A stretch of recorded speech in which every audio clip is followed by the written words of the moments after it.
Hello అండి. Stock market terms explainer part 2కి స్వాగతం. లాస్ట్ టైం మనం బేసిక్స్ చూసాం కదా. ఇమాజిన్ చేసుకోండి, స్టాక్ మార్కెట్ అంటే ఏదో అదృష్టం మీద డిపెండ్ అయ్యే గేమ్ కాదు. It's literally A joint super market. ఇక్కడ మనం రిలయన్స్ లేదా టాటా లాంటి రియల్ బిజినెస్లలో చిన్న చిన్న ఓనర్షిప్ పీసెస్ని కొనుక్కోవచ్చు. సో ఈరోజు దీన్ని ఇంకా డీప్గా డీకోడ్ చేద్దాం. రెడీనా? ఈ ఎక్స్ప్లెయినర్లో మనం చూడబోయే రోడ్ మ్యాప్ ఇదే. ఫస్ట్ మార్కెట్ అనాలిసిస్, తర్వాత ఫైనాన్షియల్ మెట్రిక్స్, ఆ పైన funds and investment vehicles, and ఫైనల్గా రిస్క్ అండ్ సైకాలజీ. ఒక బిజినెస్ని ఎలా ఇన్స్పెక్ట్ చేయాలో నేర్చుకోవడం నుండి మన పోర్ట్ఫోలియోని స్మూత్గా ఎలా డ్రైవ్ చేయాలో ఇక్కడ క్లియర్గా తెలుసుకుందాం. Let's go. Okay, section 1 market analysis. Super market షెల్ఫ్లో ఉన్న ఆ బిజినెస్లను ఇవాల్యుయేట్ చేయడానికి ముందుగా మనం మార్కెట్ని ఎలా అంచనా వేయాలో తెలుసుకోవాలి. ఇక్కడ మనం రెండు మెయిన్ అప్రోచెస్ గురించి మాట్లాడుకోవాలి. Fundamental analysis.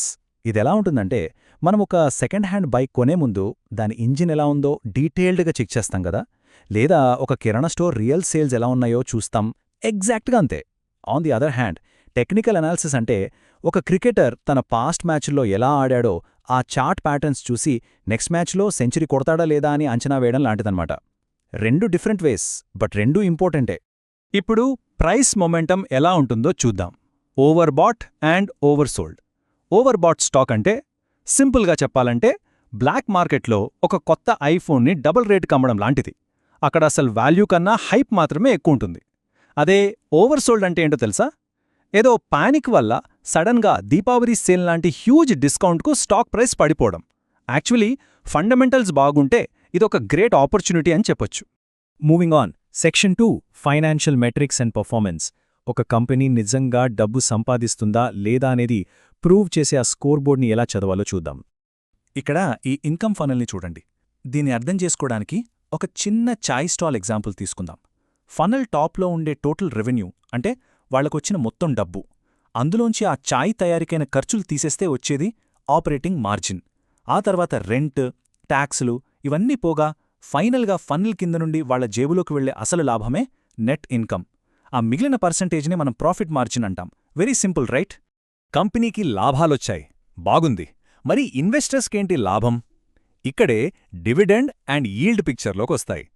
డివిడెండ్ అనేది కంపెనీకి వచ్చిన లాభాల్లో కొంత భాగాన్ని షేర్ హోల్డర్స్కి హార్డ్ క్యాష్ రూపంలో ఇవ్వడం, కైండ్ ఆఫ్ అ బోనస్. మరి ఈల్డ్ అంటే ఏంటి? బ్యాంక్ సేవింగ్స్ అకౌంట్లో పర్సెంటేజ్ రూపంలో ఇంట్రెస్ట్ ఎలా వస్తుందో ఈల్డ్ కూడా ఎగ్జాక్ట్గా పర్సెంటేజ్లో అలానే పనిచేస్తుంది. మన రిటర్న్స్ని ఈజీగా అర్థం చేసుకోవడానికి ఇదొక బెస్ట్ మెట్రిక్. నెక్స్ట్, మనం ఖచ్చితంగా మాట్లాడుకోవాల్సిన టాపిక్ ఆర్ఓఐ మరియు compound interest. Return on investment అంటే ఆర్ఓఐ.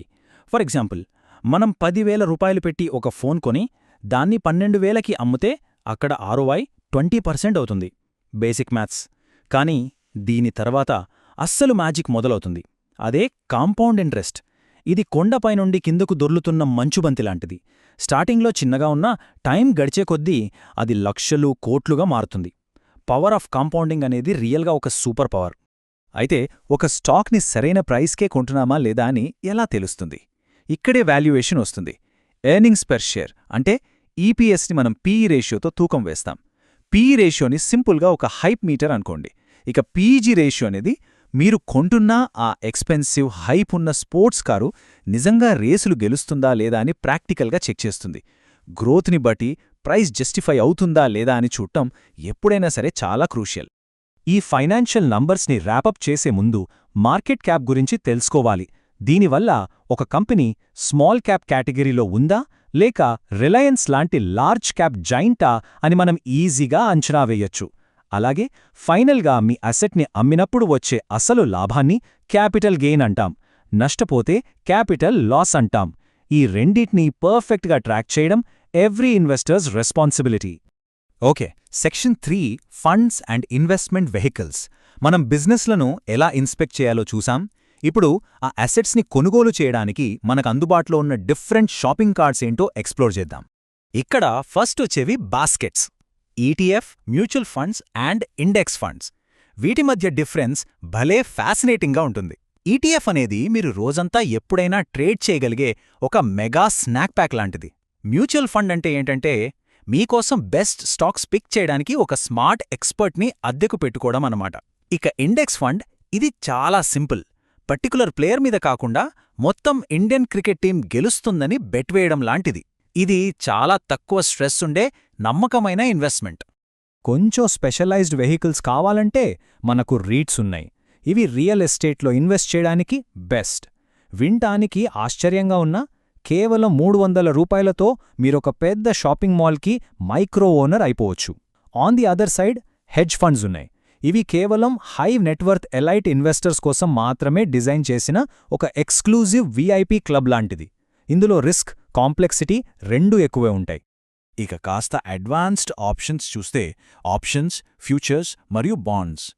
ఆప్షన్స్ అంటే ఒక బైక్ని ఫిక్స్డ్ రేట్కి భవిష్యత్లో కొనే హక్కు కోసం మీరొక 500 రూపీస్ టోకెన్ అడ్వాన్స్ ఇవ్వడం లాంటిది. ఫ్యూచర్స్ అనేది ఫ్యూచర్లో ఒక డేట్న ఖచ్చితంగా డీల్ క్లోజ్ చేయాల్సిన ఒక బైండింగ్ సమూసా కాంట్రాక్ట్ అనుకోండి. దీని నుండి తప్పించుకోలేం. ఫైనల్గా బాండ్స్. ఇక్కడ మీరే ఒక బ్యాంక్ లాగా మారిపోయి కంపెనీకి లేదా గవర్నమెంట్కి ఫిక్స్డ్ వడ్డీ కోసం ఈ డబ్బుని లోన్గా ఇస్తారు. ఇదంతా బానే ఉంది. మరి మార్కెట్ మూడ్ని ఎలా పసిగట్టాలి? దానికి విక్స్ అంటే ఫియర్ ఇండెక్స్ ఉంది. దీన్ని సింపుల్గా మార్కెట్ యొక్క ఎగ్జామ్ స్ట్రెస్ మీటర్ అని పిలవచ్చు. మార్కెట్లో ఇన్వెస్టర్స్ పానిక్ అవుతూ వైల్డ్గా ఊగిపోతున్నారా లేక ప్రశాంతంగా స్టేబుల్గా ఉందా అనేది ఈ ఇండెక్స్ మనకు కళ్లకు కట్టినట్లు చూపిస్తుంది. So final act section 4 risk and psychology metrics. ఇప్పుడు మనం డ్రైవింగ్ సీట్లో కూర్చుందాం. ఇన్వెస్టింగ్లో మనం ఫేస్ చేసే సైకలాజికల్ ట్రాప్స్ ఏంటి, తీసుకోవాల్సిన సేఫ్టీ చెక్స్ ఏంటో చూద్దాం. ఫస్ట్ థింగ్, మీ రిస్క్ టాలరెన్స్. దీన్ని అంచనా వేయడం అంటే ఎగ్జాక్ట్గా ఒక అమ్యూజ్మెంట్ పార్క్కి వెళ్ళినప్పుడు ఒక భయంకరమైన రోలర్ కోస్టర్లో కూర్చోవాలా లేక ప్రశాంతంగా స్లోగా తిరిగే జాయింట్ వీల్ని ఎంచుకోవాలా అని డిసైడ్ చేసుకోవడం లాంటిది. మీ మైండ్ సెట్ని బట్టే మీ పోర్ట్ఫోలియో డిజైన్ అవుతుంది. ఇక బిగినర్స్ చేసే అతిపెద్ద తప్పులు FOMO and pump and dump. ఒక మంచి ఇన్వెస్టర్గా ట్రెండ్స్ చూసి టెంప్ట్ అయి కొనేసే ఆ ఫోమో అంటే ఫియర్ ఆఫ్ మిస్సింగ్ అవుట్, దానికి వీలైనంత దూరంగా ఉండాలి. అలాగే పంప్ అండ్ డంప్ స్కామ్స్ పట్ల చాలా అలర్ట్గా ఉండాలి. స్కామర్స్ ఒక పనికిరాని 5 రూపాయల స్టాక్ని విపరీతంగా హైప్ చేసి పంప్ చేస్తారు. మనం మోసపోయి అది కొన్నాక వాళ్ళ షేర్స్ డంప్ చేసి పారిపోతారు. So don't fall for that. ఇక పోర్ట్ఫోలియో మెకానిక్స్ విషయానికొస్తే మనకు 3 కీ మెట్రిక్స్ ఉన్నాయి. స్పోర్ట్స్ కార్ లాంటి ఆ వాలటాలిటీని, అంటే మార్కెట్తో పోలిస్తే మీ స్టాక్ ఎంత స్పీడ్గా పైకి కిందికి కదులుతోంది అని కొలవడానికి బీటాని వాడతారు. మీ ఇన్వెస్ట్మెంట్ స్కిల్ వల్ల మార్కెట్ కన్నా ఎంత ఎక్స్ట్రా రిటర్న్స్ వచ్చాయో చూపించడానికి ఆల్ఫాని వాడతారు. ఫైనల్గా మీరు తీసుకున్న రిస్క్కి తగిన రిటర్న్స్ వస్తున్నాయా లేదా అని చెక్ చేస్తూ ఒక స్మూత్ అండ్ సేఫ్ డ్రైవింగ్ని ఎన్ష్యూర్ చేయడానికి షార్ప్ రేషియో ఉపయోగపడుతుంది. ఫైనల్గా ఒక ఇంపార్టెంట్ క్వశ్చన్ అడుగుతాను. మార్కెట్ని మాస్టర్ చేసే ముందు మన సైకాలజీని మనం మాస్టర్ చేయగలమా? అబ్సల్యూట్లీ. మన అల్టిమేట్ టేక్అవే ఏంటంటే మార్కెట్ మెకానిక్స్ అర్థం చేసుకోవడం అనేది ఈ జర్నీలో కేవలం సగం మాత్రమే. రియల్గా వెల్త్ క్రియేట్ చేయాలంటే ఒక ఇన్వెస్టర్గా మన సొంత ఎమోషన్స్ని కంట్రోల్ చేసుకోవడం, బ్యాలెన్స్గా నిర్ణయాలు తీసుకోవడం అసలైన టెస్ట్. సో మీరేమంటారు? మీ సైకాలజీ జర్నీకి రెడీగా ఉందా? ఈ ఎక్స్ప్లెయినర్ మీకు హెల్ప్ అయిందని ఆశిస్తున్నాను. మరెన్నో ఇంట్రెస్టింగ్ టాపిక్స్తో మళ్ళీ కలుద్దాం. Thank you for watching. Subscribe to the channel and click the bell icon to get notified about exciting new content.